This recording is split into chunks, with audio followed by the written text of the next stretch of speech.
truly amazed by the extent of projects and programs executed across all sectors.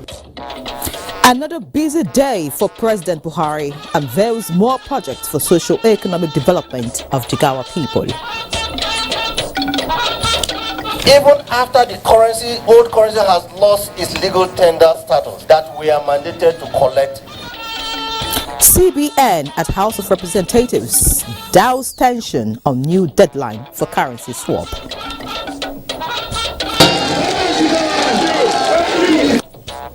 From the seat of the caliphate, ancient city of Oyo to state of the new world, politicians crisscross the country canvassing for votes in February elections. Hello and a warm welcome to NTA Network News tonight. I'm Ian Ray John and we're live in Abuja. Adiola Komiokere joins me from Lagos. Thank you for joining us. Just a quick reminder that you can follow this news live on our website, nta.ng/live, NTA News Now, and other social media platforms displayed on your screen for updates. We'll begin from Jigawa State tonight as President Muhammadu Buhari says despite the challenges that continue to test the process of Nigeria's democracy, his administration has succeeded in entrenching the true principles and ideals of democratic governance. He stated this in Duse at a state banquet organized in his honor by the Jigawa State government. State House correspondent Adam Musambo brings us details. President Muhammadu Buhari was in Jigawa State to inaugurate both federal and state government's legacy projects, and the reception accorded him on arrival in the new world was highly befitting.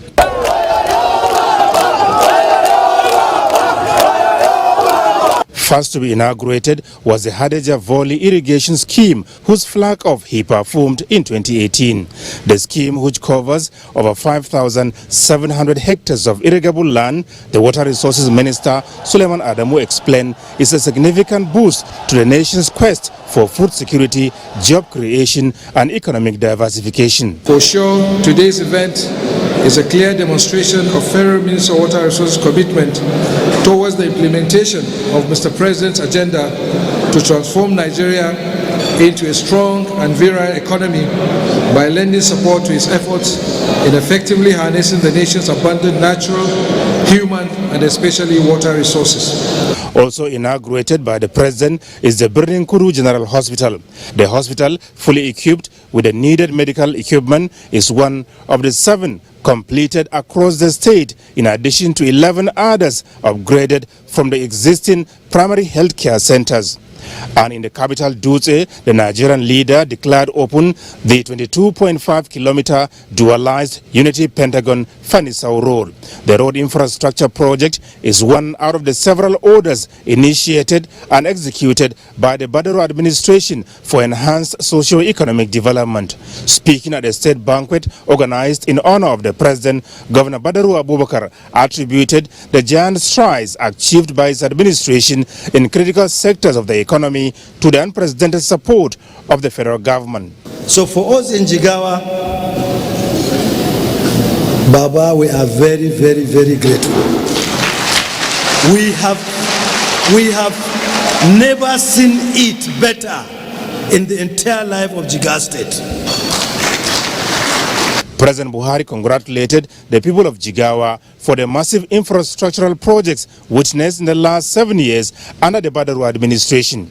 I was truly amazed by the extent of projects and programs executed across all sectors. I was particularly pleased because of the limited fiscal space that we have faced over there across all the tiers of government.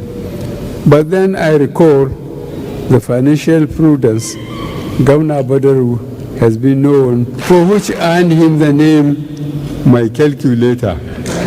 On the Hadeja Valley Irrigation Scheme, which he inaugurated earlier, President Buhari described it as critical to the nation's economic development. I would therefore urge the host community to take advantage of the opportunities provided by this gigantic irrigation infrastructure. It will be a small part in our overall quest to lift 100 million Nigerians out of poverty in 10 years. I also urge Jigawa State Government to sustain its commitment to the agricultural sector. I have heard of the success stories of the cluster system introduced by the present administration under the slogan of "Farming is a business." This must be sustained. The president was later guided on tour of exhibition of the variety of rice products being produced in Jigawa State in response to the rice revolution drive of the Buhari administration. From Dutse, Jigawa State, Adamu Sambo, NTA News. Meanwhile, President Muhammadu Buhari is urging Nigerians to take maximum advantage of opportunities abound in technological innovations and inventions towards unlocking their enormous potentials for growth and development. This was while inaugurating the Malam Alu Agro-Allied Company Limited in Birini, Kudu, Jigawa State. Details will come in the course of the bulletin. Elsewhere, Nigeria and the World Bank are jointly funding a 6-year livestock development project designed to upscale production and curb farmers-herders clashes in the country. Professor Ibrahim Gambari, Chief of Staff to the President, unveiled the project at the state's banquet hall in Abuja. Musa Babali reports. Nigeria, despite being ranked the largest producer of livestock in Central and West Africa, the sector is confronted with challenges. This therefore brought about the Livestock Productivity and Resilience Support Project, designed not only to address the identified challenges, but also revive and boost the business associated with the sector. It is a project which will serve as a grievance redress mechanism towards the conflict resolution of farmer-herder clashes. President Muhammadu Buhari, in a message delivered by his Chief of Staff, urged the 36 states and the FCT to key into the project.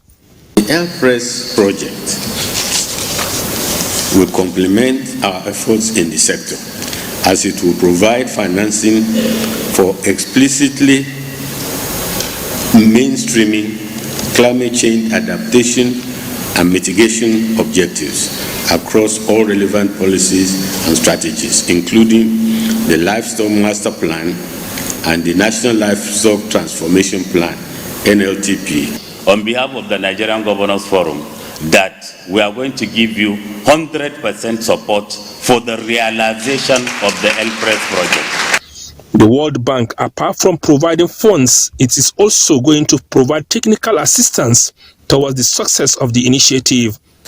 We also see it's a very important sector as an arena for helping Nigeria to tackle issues of conflict, and that is something that we care very deeply about at the World Bank.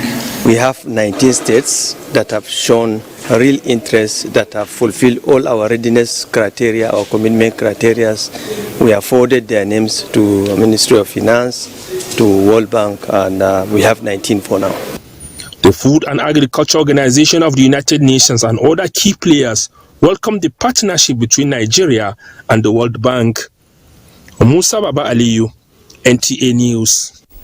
The report on the inauguration of the Malam Alu Agro-Allied Company Limited is ready, and Adamu Sambo will give us the details. The Malam Alu Agro-Allied Company Limited is a private enterprise championed by a renowned philanthropist and politician Faruk Adamu Aliyu. Situated on 80 hectares of land, the Agro-Allied Company specializes in, amongst others, greenhouse farming, poultry and dairy production, fertilizer blending and fish farming.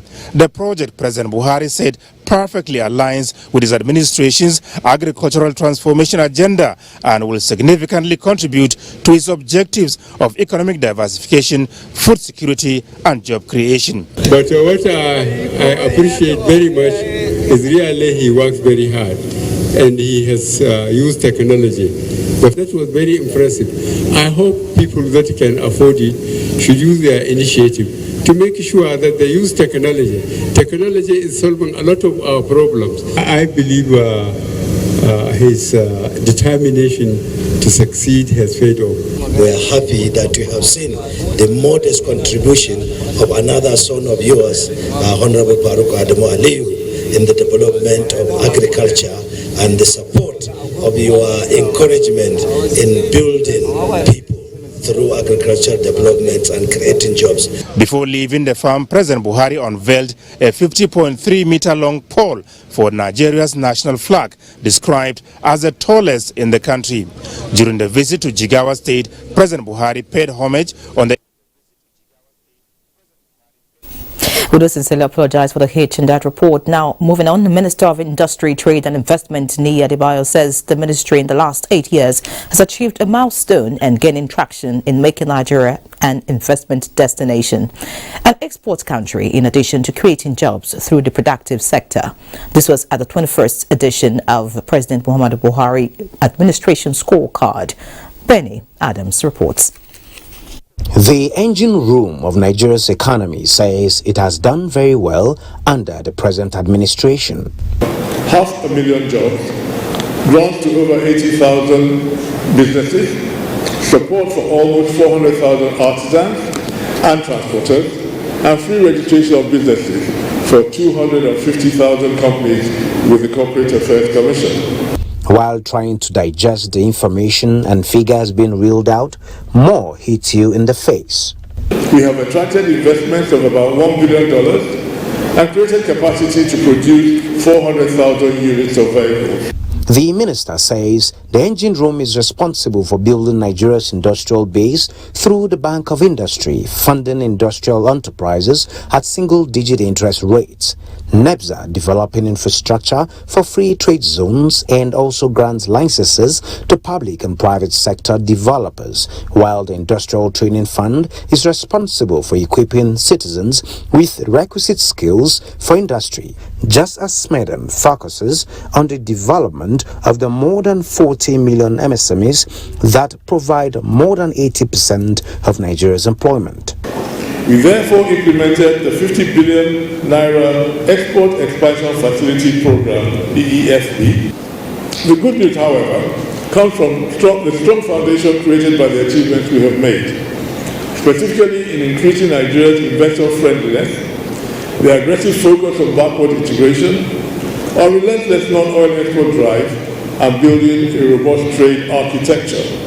The leadership of the ministry says it is committed to keeping the wheels of Nigeria's commerce turning by driving harder the non-oil export initiative for increased economic growth.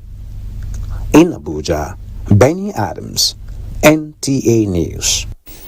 And still on the scorecard series, the federal government says it has identified the increasing wave of fake news and disinformation dominating the social media space as scary and a threat to the 2023 general elections. Information and Culture Minister Lai Mohammed disclosed this at the 21st edition of the PMB Scorecard series in Abuja. Anthony Forsen reports. Please permit me to make a brief remark about the increasing wave of fake news and disinformation permeating especially the social media space and run-up to the general elections. Pointing at the opposition as being responsible for the rise in the wave of fake news ahead of the general elections, Lai Mohammed warned on the potent danger the trend poses to the exercise. I can say unequivocally that there has been a worrisome and astronomical increase in the use of fake news and disinformation, making this a clear and present danger to the success of the elections. This increase is undoubtedly the work of some destabilizing agents, some of them linked to the opposition. They are churning out fake news and disinformation on an industrial scale. Their sole aim is to destabilize the electoral process and put the nation into crisis. With barely 3 weeks to the elections, Lai Mohammed noted that the federal government will not fold its arms and watch power mongers throw the country into chaos. This government will not stand by and allow some miscreants with access to phones and data to destabilize the country. I'm therefore warning the purveyors of fake news and disinformation to resist. The government is not and cannot be helpless.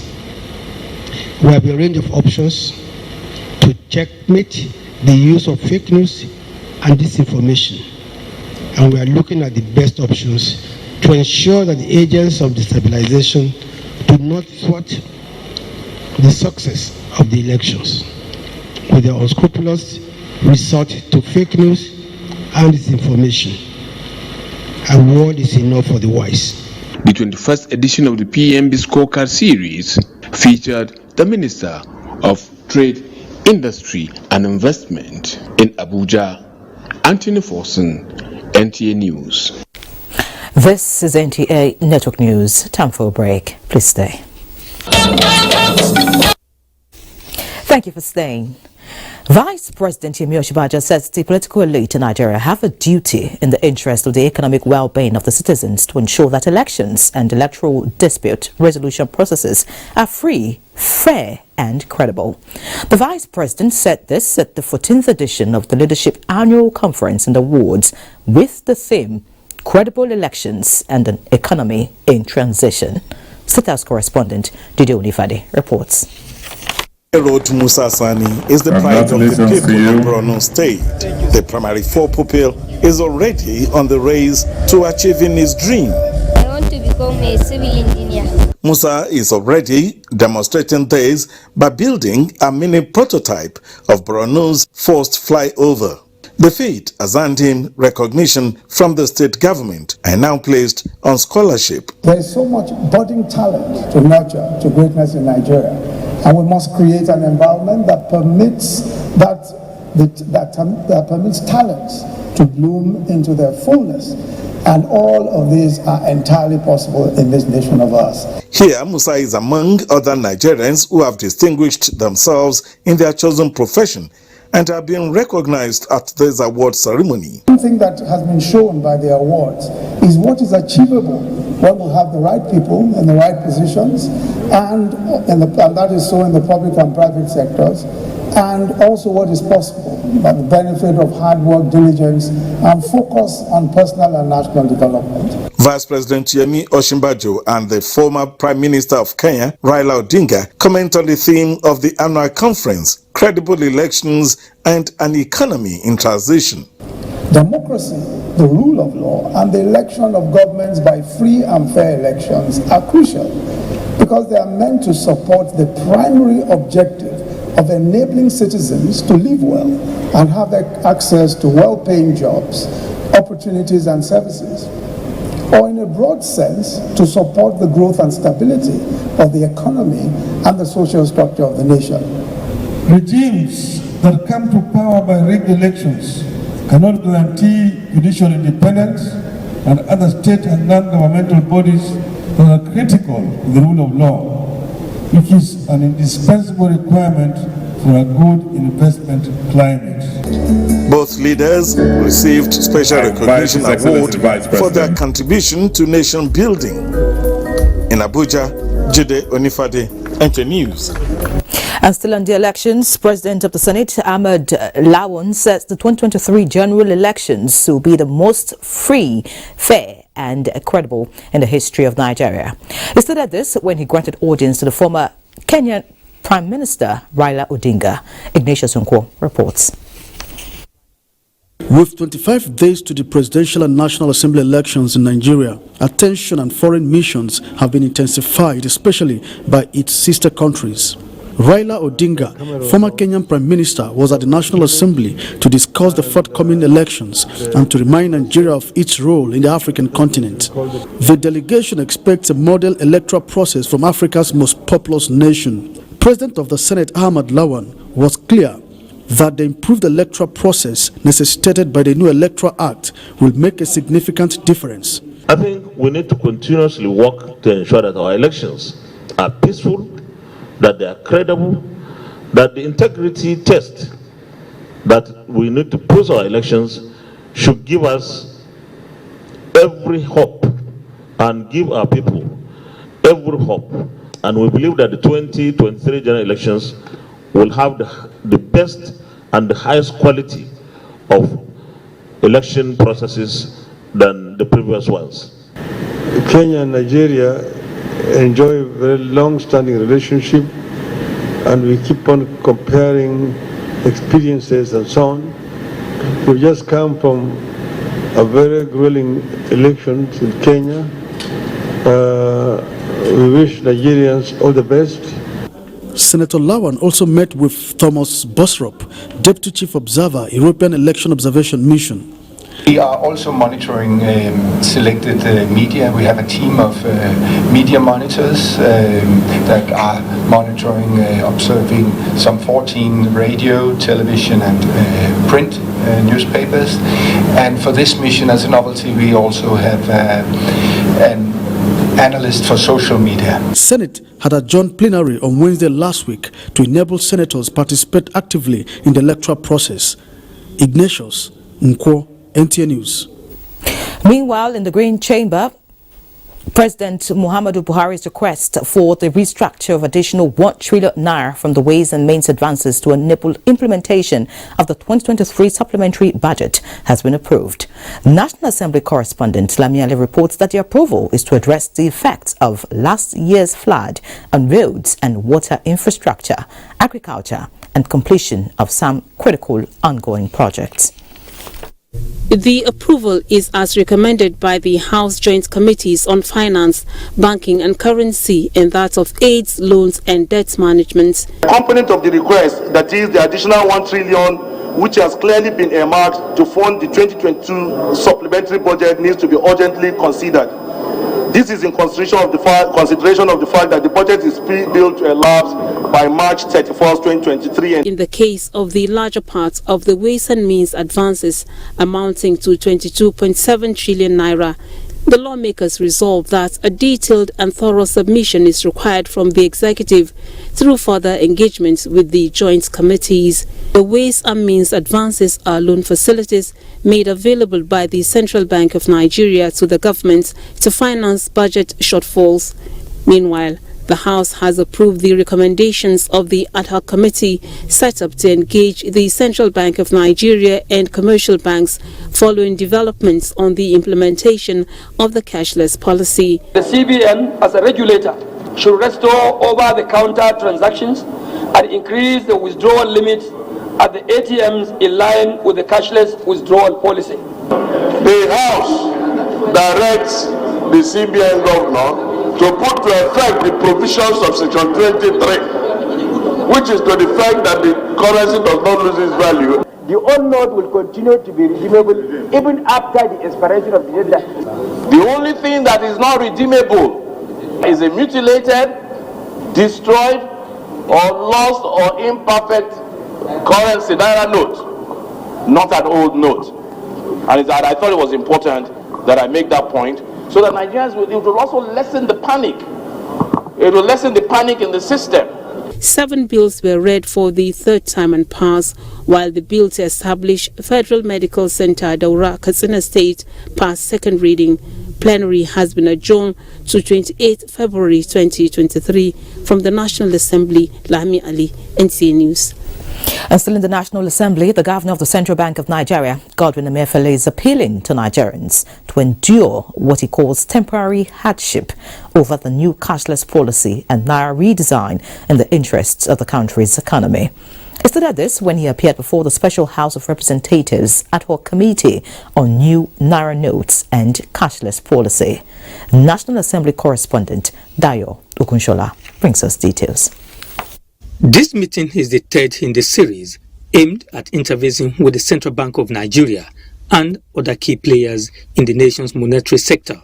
After the initial inability of the CBN governor to honor the invitation, Godwin Emefiele is here. Leader, House of Representatives, laid bare the mandate of the special committee. No one of us here is in doubt that the cashless policy of your own bank and the government is of course a good policy. But when policies are now coming on in the eyes of too much storms in the face of the people, storming the economy, shuttling agriculture, stopping transportation, left, right and center with our constituents crying out, then of course we are under moral obligation to seek clarifications from you. For the CBN boss, one of the outstanding mandates of the Apex Bank in the last 19 years is being realized, promising that the bank will obey all the guiding rules.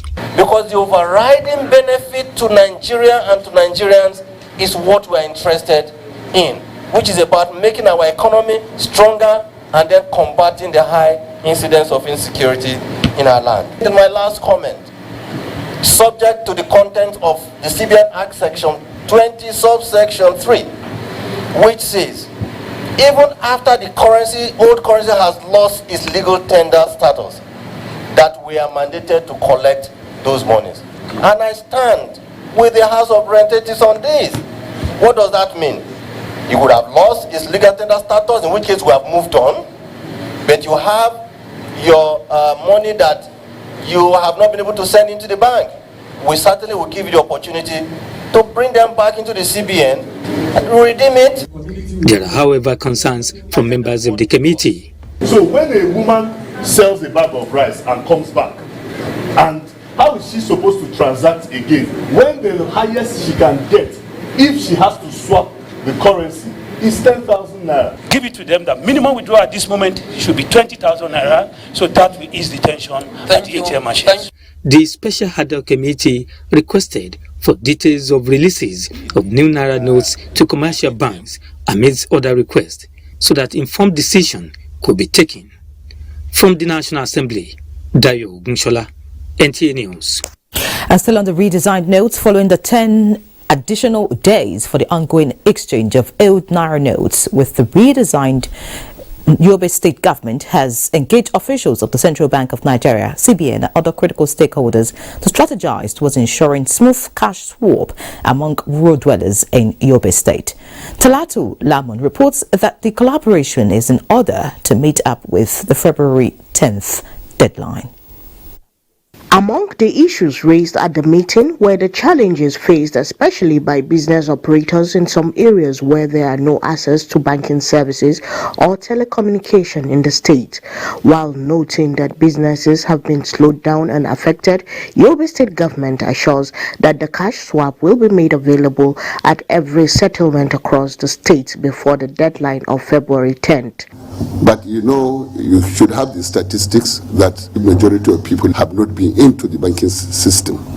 So this is our big, very challenge. CBN says smaller denominations of naira notes will be made available, directing all commercial banks to pay customers over the counter with the lower naira denominations. Make this call to all Nigerians. Please, those notes are for transactions. Don't keep them. Don't keep them. Go out there, spend them. They'll come back to you. The CBN nationwide mass mobilization campaign and monitoring program is to ensure smooth implementation of the cash swap program in Nigeria. In Damaturu, Talatu Lamon, NTA News.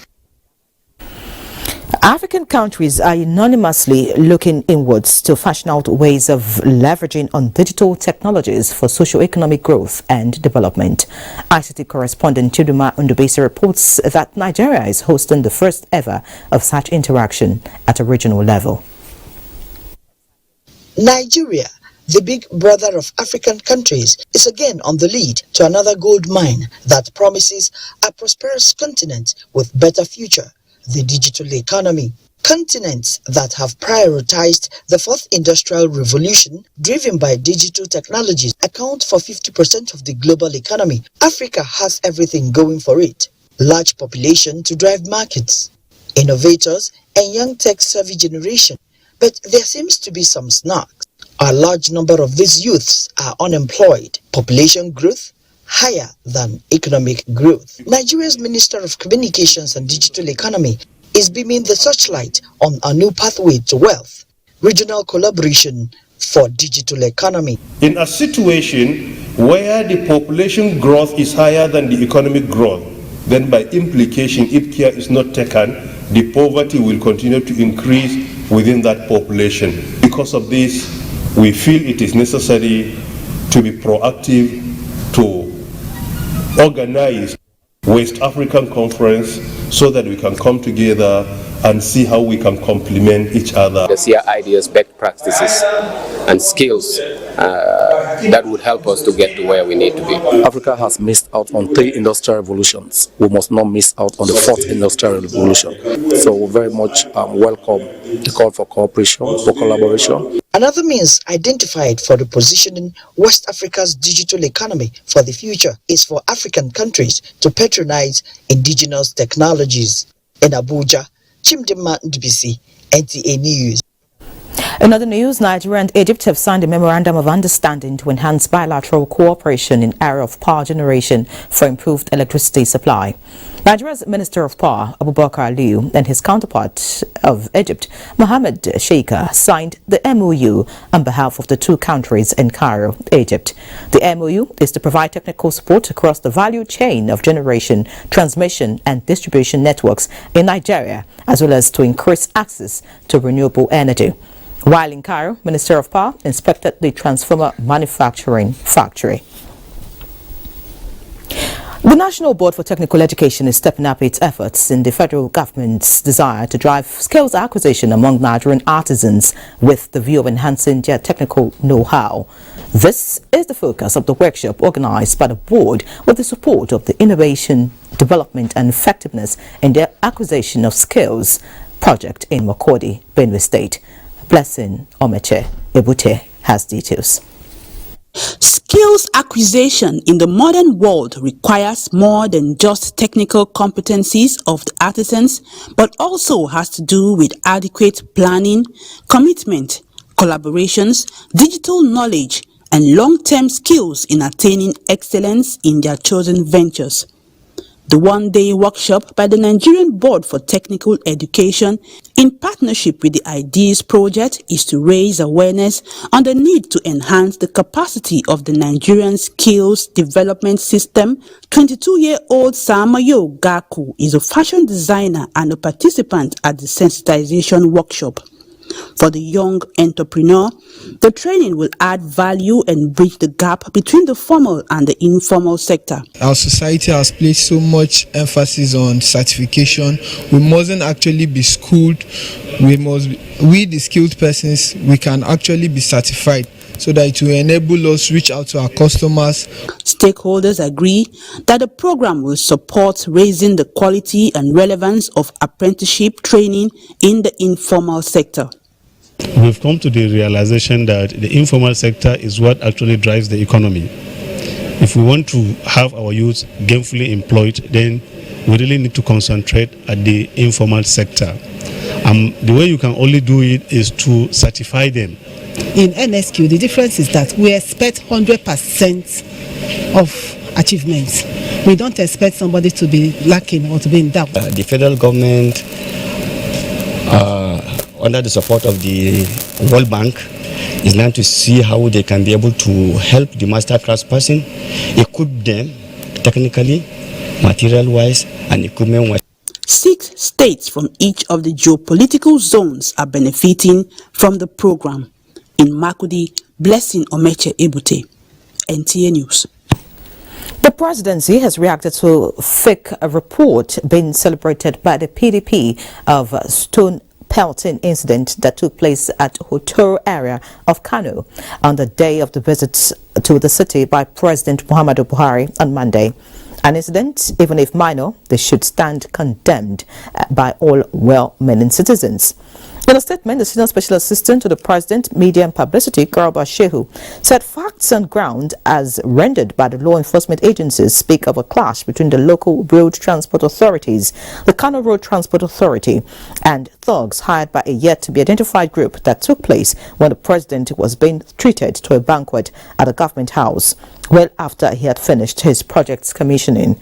The divisive rhetoric of an opposition in a futile attempt to malign the image of the President and the candidate of the All Progressives Congress in the coming election and its desperate activities to cause a division between the party and the government is not what will give them victory, the statement added.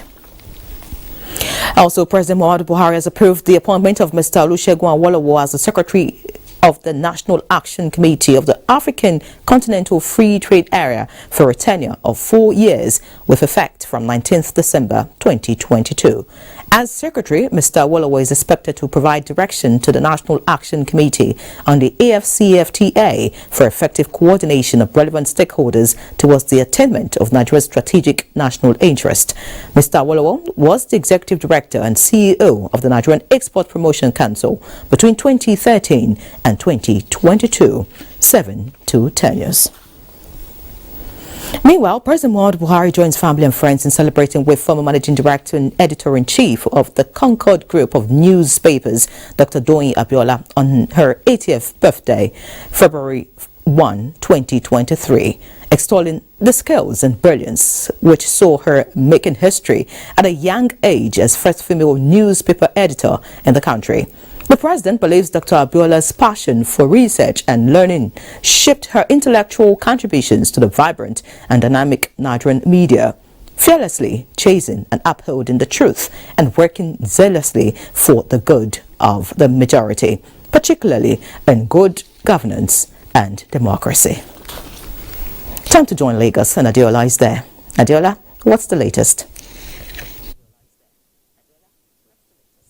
Here, the latest is the Nigerian Navy and the sea. An international coalition led by the Nigerian Navy is currently at sea in the Gulf of Guinea on a show of force to show up its presence and capabilities against sea criminals. The operations being conducted on the platform of exercise Obangame Express 2023 is to clear the deck for further utilization of marine resources and realization of blue economy for the nation. Adeniyi Taiwo reports. Right from the flag-off ceremony performed by Chief of the Naval Staff, Vice Admiral Awal Gambo, the mandate of exercise Obangame Express 2023 were clear: to maintain presence in international waters and tackle sea piracy, human trafficking, and illegal fishing, among others. And as they take to the sea, their boats pointed towards the Bravo zone of the Gulf of Guinea. The Nigerian naval ships Skada, Sokoto, Ekulu, Centenary, Oji, Kano, Ikene, Unguru, Okpabana, and their foreign counterparts dive straight into their mission, activating different drills and tactical simulations. This is just a drill, one of the many lined up for exercise Obangame Express 2023. This particular drill is targeted at addressing the issue of stowaways and other sea criminals who can be hiding, in vessels to carry out their nefarious activities at sea. It is also to sharpen, the combat readiness of the Nigerian Navy and ensure that the maritime domain is not, a playground for sea criminals and pirates. If you feel you have to travel abroad, you have to go through proper procedure, and you don't have to sneak into a vessel that you don't know the country they are sailing to, and you don't know what they carry. Not losing sight of the broad objective of keeping the international water safe for maritime activities, while also discouraging illicit trade and narcotics, the Nigerian Navy, supported by its air component and United States Coast Guard ship Spencer, conducted joint patrols that demonstrate its combat readiness to engage oil bunkerers. Most of our resources are from the maritime domain. So this exercise, at the end of it, will culminate into ensuring safety and security. And that's what's most important. How much lessons have been learned, and then the lessons will be taken into consideration in order to improve in subsequent exercises and in order to improve on our operations. About 450 naval and non-military personnel are participating in the 7-day exercise. From the Gulf of Guinea, Adeniyi Taiwo, NTA News. Members of the Fourth Estate of the Realm have been advised to practice journalism with a great sense of commitment and responsibility for the all-round development of the society. This was the stance of some stakeholders at the inauguration of the remodeled Lagos NUJ Secretariat. S.A. Nwamaka reports that the Director General of the Nigerian Television Authority was represented by the General Manager NTA Channel 10 Lagos, Olatunji Adekoya. Remodeled NUJ Lagos Secretariat is an upgrade from the Nation one-story building acquired in 2002 by the Olufunke Fadugba-led executive. Equipped with an ICT center, the Minister of Information and Culture, represented by the General Manager NTA Lagos Channel 10, Olatunji Adekoya, pledged government's continued support for the union. On behalf of Honorable Minister of Information and Culture, I want to just congratulate them the more, and I wish this secretariat will make them to be processing information very well, create more awareness to the nation building. As many of us as possible should still continue to give our assistance to this profession. Offices, workstations, 24 hours internet services, and space for social gathering. The leadership of the union says the secretariat will give journalists the comfort they require to effectively carry out their jobs. And for the council to have given birth to this unique edifice, it simply goes to reaffirm the fact that Lagos leads while others follow. We are also making efforts to obtain a radio license for the NUJ Badagry Community Radio. The remodeled NUJ Lagos Secretariat was funded by Reverend Mother Esther Ajayi, who has been conferred as the matron of the Nigerian Union of Journalists. Do it conscientiously. Know that the creator of the whole universe is the person we are going to report to at the end of ages. The reconstruction of the Lagos NUJ Secretariat began 4 years ago to enhance training and capacity development of journalists. In Lagos, S.A. Obamaka, NT News.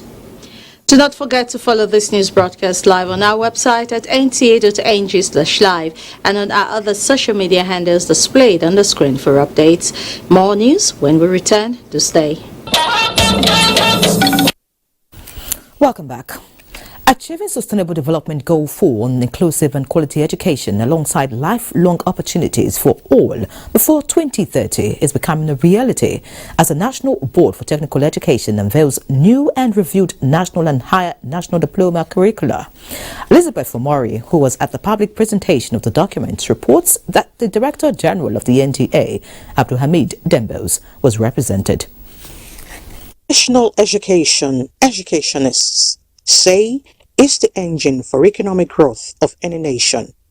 For Nigeria to compete favorably in the global market, academic-based schooling and vocational education must remain allies. The introduction of these documents is set to change the system. This is a marked departure from the old practice, where subject experts develop, review curricula without taking cognizance of the expectations of employers of labor. Globally, the world is moving towards skills, and there is need for Nigerian polytechnics and even other tertiary institutions to refocus the curricula, to make them the skill content very high. And that's what our review of these several curricula, almost 60 of them, has done. Key players in education believe huge investments in skills training will assist the nation compete favorably in the emerging global marketplace. The NTA, as a critical stakeholder, will continue to partner with NBT by way of promoting this national project. That is why we have NTA Knowledge, which is promoting education generally. The new and reviewed curricula and courseware are expected to equip technical, vocational education and training institutions with workable instruments to provide uniform standards for teaching staff in the training of potential students and by extension tackle unemployment after graduation. In Abuja, Elizabeth Omori, NTA News. Away from education, let's now talk politics as the APC presidential candidate Bola Tinubu has promised to develop the potentials in Anambra State towards making the state another economic center of repute in the country if supported to victory in the February 25th election. At the APC presidential rally at the Alex Ekweme Square in Awka, Anambra State, the APC presidential candidate Bola Tinubu said in addition to his general development plans for the country, he plans to make Anambra another industrial hub in Nigeria. Meanwhile, the presidential candidate of the People's Democratic Party, PDP, Atiku Abubakar, says if he's given the mandate, his administration will initiate far-reaching strategies for the resuscitation of the country's industrial sector. The former vice president was speaking at a crowd of supporters at the Gingia Memorial Stadium, Sokoto State, in continuation of his tour of the country to solicit for support. Meanwhile, the Labour Party presidential candidate Peter Obi was in Jigawa State to canvass for support in continuation of his nationwide campaign ahead of the forthcoming general elections. The Labour Party candidate says if elected, he will transform the nation's economy, improve security, job creation and agriculture. The leadership of the new Nigeria People's Party, NNPP, has enjoined Nigerians to vote for the party in the forthcoming general elections with a view to ensuring dividends of democracy cascades to the grassroots. This assurance came at the party's Southwest Flag Off campaign held in Ibadan, Oyo State. Details of those political stories will come in our subsequent bulletins. In other news now, the death has been reported of Emir of Dutse, Nuhu Muhammad Sanusi, aged 79. He was said to have died this evening at a hospital in Abuja after a brief illness. Secretary of the Dutse Emirate Council, Ahmed Malani Dutse, who confirmed the death, says burial rites for the remains of the royal father will hold tomorrow, Wednesday, at Dutse Eid Ground by 2 o'clock in the afternoon. Meanwhile, President Muhammadu Buhari mourns the demise of Dr. Nuhu Muhammadu Sanusi, the first-class traditional ruler of Dutse, the capital city of Jigawa State. Before his death, the emir was the chancellor of Sokoto State University. Buhari describes the deceased as an exemplary leader in the global quest for a sustainable living environment and a lead advocate for afforestation and the green ecosystem. The death has been reported. Also, President Muhammadu Buhari commiserates with the government and people of Kano State on the loss of the renowned academic, administrator and a patriotic Nigerian, Professor Ibrahim Umar, who passed on Monday. The president particularly condoles with the Nigerian academic community, especially past and present lecturers and students of the Bayero University, Kano, where the late professor was vice-chancellor from 1979 to 1986. And that concludes NTA Network News tonight. Many thanks for watching. Please stay with us as the ballot comes next. Good night.